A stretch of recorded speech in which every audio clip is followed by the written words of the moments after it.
बिस्मिल्लाहिर्रहमानिर्रहीम। Second year chemistry में chapter 9 में हमारे पास ऑक्सीडेशन प्रोसेस है।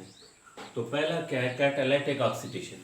यानी ऑक्सीडेशन में अगर कोई सा कैटलिस्ट इस्तेमाल करते हैं जैसे V2O5 है, तो ये प्रोसेस क्या होगा, कैटालिटिक ऑक्सीडेशन होगा। Benzene is a stable molecule, it is not oxidized by the weaker oxidizing agent. These are KMnO4, K2Cr2O7। यानी बेंजीन की ऑक्सीडेशन KMnO4 के साथ भी नहीं हो सकती, K2Cr2O7 के साथ भी नहीं हो सकती। वजह क्या है, these are the weaker oxidizing agent। लेकिन V2O5 क्या स्ट्रॉन्गर ऑक्सीडाइजिंग एजेंट है, इसका टेम्परेचर कितना होता है, 450 डिग्री सेंटीग्रेड। यानी benzene is a stable molecule, it is easily oxidised when the oxidizing agent V2O5 is used, the temperature is 450 degree centigrade. यानी benzene की जब ऑक्सीडेशन होती है तो कैटलिस्ट कौन सा इस्तेमाल करेंगे, स्ट्रॉन्गर कैटलिस्ट इस्तेमाल करेंगे। These are the very reactive catalyst.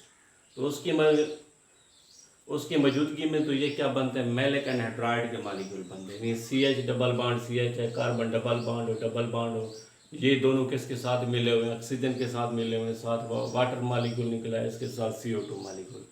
यहाँ पर एनहाइड्राइड इस वजह से कहते हैं कि इधर से वाटर मॉलिक्यूल निकले हैं तो ये क्या बन गए हैं, anhydride molecule. These are the maleic anhydride. यानी एनहाइड्राइड मॉलिक्यूल क्या होते हैं, डेफिशिएंसी ऑफ वाटर होते हैं। और मैलिक एनहाइड्राइड की जब हाइड्रोलिसिस होती है, जब ये वाटर मॉलिक्यूल की ब्रेकडाउन होती है, इधर से हाइड्रोजन बनेगा और इसके साथ क्या बन जाएगा, हाइड्रोक्सिलाइन। अब कार्बन और ऑक्सीजन के दरमियान में जो सिग्मा बॉन्ड है, ये किसके ऊपर ट्रांसफर होता है, ऑक्सीजन के ऊपर ट्रांसफर होता है। तो ऑक्सीजन के ऊपर माइनस आ गया, कार्बन के ऊपर क्या आ गया, प्लस आ गया।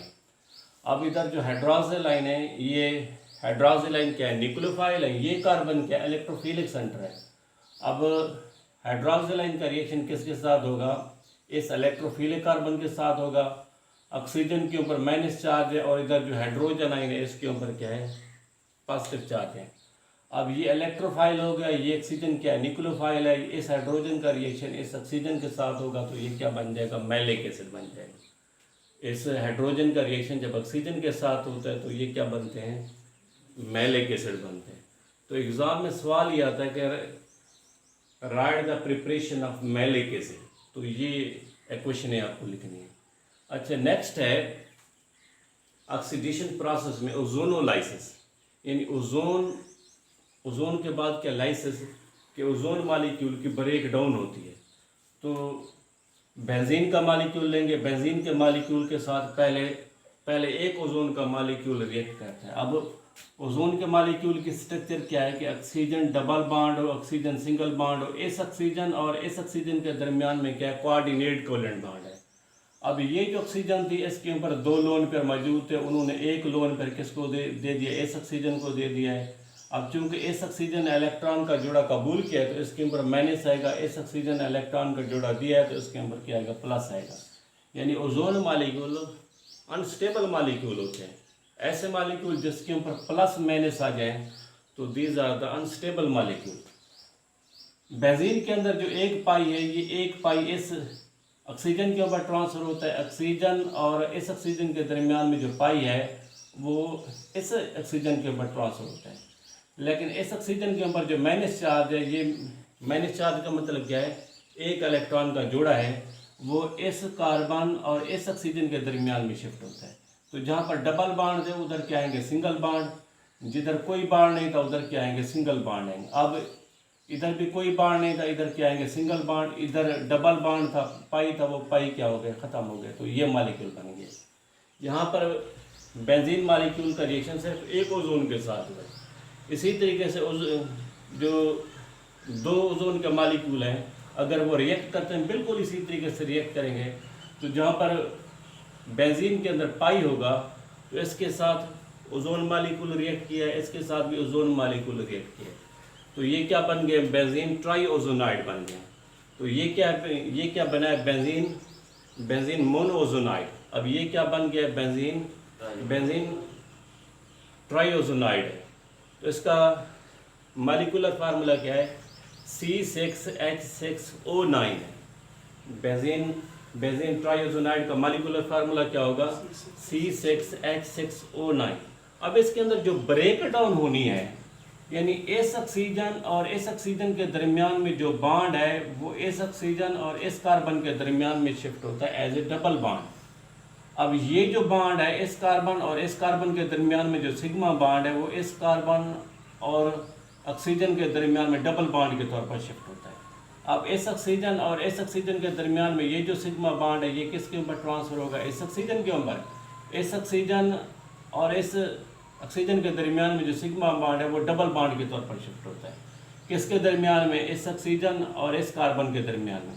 अब ये वाला बॉन्ड जो है ये कार्बन और ये कार्बन हो गया, इसके दरमियान में जो सिग्मा बॉन्ड है ये ब्रेक डाउन होगा, तो ये इस ऑक्सीजन और इस कार्बन और इस ऑक्सीजन के दरमियान में as a double bond shift होता है। अब ये वाला जो बॉन्ड है यानी इस ऑक्सीजन और इस ऑक्सीजन के दरमियान में ये जो सिग्मा बॉन्ड है ये किसके ऊपर ट्रांसफ़र होगा, ऑक्सीजन के ऊपर ट्रांसफ़र होगा। इस ऑक्सीजन और इस ऑक्सीजन के दरमियान में जो सिग्मा बॉन्ड है वो इस कार्बन और इस ऑक्सीजन के दरमियान में as a double bond shift होता है। अब ये वाला जो बॉन्ड है वो इस कार्बन और इस ऑक्सीजन के दरमियान में डबल बॉन्ड के तौर पर शिफ्ट होता है। अब ये वाला जो सिग्मा बॉन्ड है ये इस ऑक्सीजन के ऊपर शिफ्ट होगा। अब मुझे ये बताओ यहाँ से ऑक्सीजन एटम कितने निकलेंगे, 3 निकलेंगे। 3 जिंक के साथ मिलेंगे तो ये क्या बन जाएंगे, ZnO। अब पहले हमने इसको देखना है। अब ये वाला बॉन्ड और ये वाला बॉन्ड, अब यहाँ पर क्या था, CH था, यहाँ पर क्या था, CH था, यहाँ पर कार्बन और ऑक्सीजन के दरमियान में डबल बॉन्ड है। अब ये जो कार्बन थी इसके साथ हाइड्रोजन भी मौजूद था, यानी कार्बन और ऑक्सीजन के दरमियान में डबल बॉन्ड है। अब ये वाला जो कार्बन है इसके साथ हाइड्रोजन भी थी। अब इसी तरीके से इसको देखें, इसके साथ कार्बन और ऑक्सीजन के दरमियान में डबल बॉन्ड बन गया है, यानी ये वाला जो कार्बन है इसके साथ हाइड्रोजन भी थी। तो ये एक ब्रेकडाउन हुआ है, ये दूसरा हुआ है, ये तीसरा हुआ है। यानी यहाँ पर ग्लाइकॉल के कितने मॉलिक्यूल बनेंगे, 3 मॉलिक्यूल बनते हैं और इसके साथ 3 ऑक्सीजन एटम निकलते हैं। वो किसके साथ मिलेंगे, जिंक के साथ मिलेंगे तो क्या बन जाएंगे, ZnO। यानी ग्लाइकॉल कितने बनते हैं, 3 बनते हैं। यानी बेंजीन ट्राइओजोनाइड की ब्रेकडाउन होती है जिंक की मौजूदगी में, तो ये क्या बनते हैं, ग्लाइकॉल के मॉलिक्यूल और साथ ZnO बनते हैं। इसके बाद है साइड चेन ऑक्सीडेशन। ये साइड चेन ऑक्सीडेशन में ये है कि अगर कोई अल्काइल बेंजीन आता है, जैसे ये बेंजीन के ऊपर CH3 आ गया है, टॉलिन मॉलिक्यूल आ गया, जब इसकी ऑक्सीडेशन होगी, अब benzene is a stable molecule, लेकिन उसके ऊपर जो CH3 है दीज आर अनस्टेबल।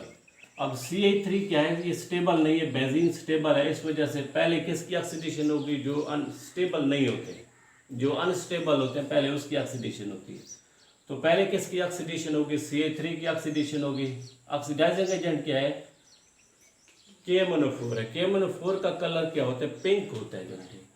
तो ये CH3 ऑक्सीडाइज होगा, ये किसके अंदर तब्दील होता है, एसिड के अंदर, एसिड में तब्दील होता है, बेंजाइक एसिड में। और इसके साथ यहाँ पर क्या बन जाएंगे, वाटर के मॉलिक्यूल बन जाएंगे। पहले अगर टॉलिन में KMnO4 डाला है तो इसका कलर क्या होगा, पिंक होगा। तो ये पिंक से क्या बन गया है, कलरलेस बन गया। तो इसका नेम क्या, बेंजाइक एसिड, और साथ क्या बने, वाटर के मॉलिक्यूल। इसी तरीके से जब बेंजीन के साथ साइड चेन मजीद बढ़ती है, अल्काइल ग्रुप मजीद बढ़ते हैं। अब बेंजीन के ऊपर कितने अल्काइल ग्रुप, ये जो अल्काइल ग्रुप कौन सा आ गया है, CH2CH3, इथाइल ग्रुप आ गया। मिथाइल से तो बड़ा है ना, चाहे इसके ऊपर जितने भी बिगर अल्काइल ग्रुप आए तो आखिरकार ये किसके अंदर तब्दील होते हैं, यानी बेंजाइक एसिड में तब्दील होते हैं, साथ वाटर मॉलिक्यूल, इसके साथ CO2। तो ये जो इथाइल बेंजीन है, जब इसकी ऑक्सीडेशन होती है KMnO4 की मौजूदगी में, तो इसका कलर क्या होता है, पिंक होता है। तो इसका कलर क्या है, कलरलेस है। तो ये वाटर मॉलिक्यूल और CO2 मॉलिक्यूल के अंदर तब्दील होते हैं। बेंजीन के ऊपर जो अल्काइल होता है ये वीकर ऑक्सीडाइजिंग एजेंट की मौजूदगी में भी ऑक्सीडाइज हो सकते हैं। तो this is use to differentiate between the alkyl benzene and benzene. ये रिएक्शन किसके अंदर डिफरेंस करने के लिए इस्तेमाल होते हैं, यानी अल्काइल बेंजीन और बेंजीन में। जब हमारे पास 2 कंपाउंड हो, अल्काइल बेंजीन भी हो और बेंजीन भी हो, तो इसके दरमियान में हम कैसे डिफरेंस करते हैं, इसका रिएक्शन किसके साथ करेंगे, KMnO4 के साथ। इसका कलर पिंक होता है। अगर ये पिंक कलर गायब हो जाए तो ये क्या होगा, अल्काइल बेंजीन होगा। अगर ये पिंक कलर गायब ना हो, बेंजीन के साथ KMnO4 का रिएक्शन होता ही नहीं है जनरली, तो ये जो कलर है वो क्या होगा, ये पिंक का पिंक रहता है। तो these reaction are use to differentiate between the alkyl benzene and benzene. KMnO4 is used to differentiate between alkyl benzene and benzene, यानी अल्काइल बेंजीन का KMnO4 के साथ रिएक्शन होता है, बेंजीन के साथ नहीं होता। बेंजीन के ऊपर जितना भी बड़ा अल्काइल ग्रुप हो, अब यहाँ पर तो इथाइल है, अगर ये पेंटाइल भी आ जाए तो आखिरकार ये किस में कन्वर्ट होता है, बेंजोइक एसिड में कन्वर्ट होता है। इसके साथ वाटर मॉलिक्यूल बनते हैं और साथ CO2 मॉलिक्यूल बनते हैं।